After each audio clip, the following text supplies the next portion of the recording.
Agency founder and CEO Mauricio Umansky joins me now. Mauricio, first of all, what do you think about Jerry's report? I think it's fascinating that these second and third tier cities are now doing much better than the so-called premier cities.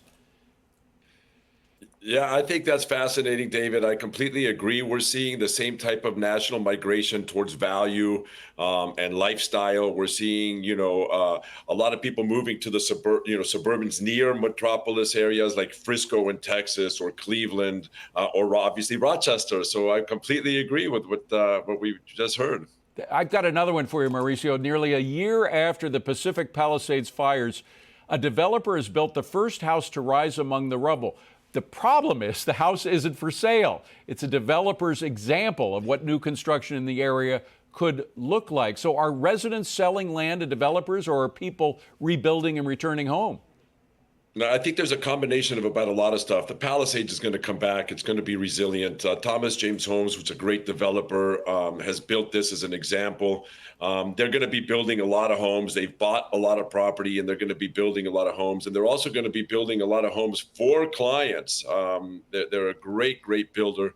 But there's a lot of excitement. The neighborhood is wanting to come back. We are doubling down. We're opening up our new office after we lost our old office here very, very shortly. So we're excited about the rebound of the Palisades and rebuilding this thing. What about regulators? Because the regulations, even before the fires, were said to be too onerous for developments. Have they eased up a little bit on that?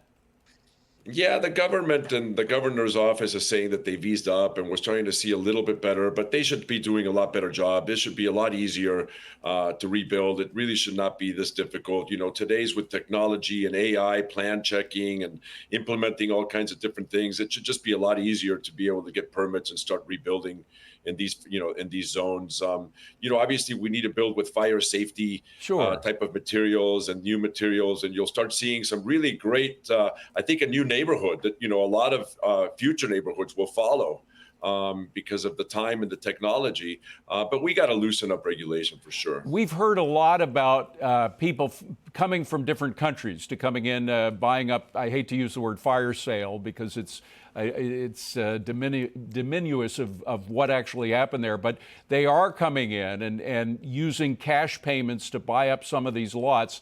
Does that concern the residents, particularly the ones who've been there for generations?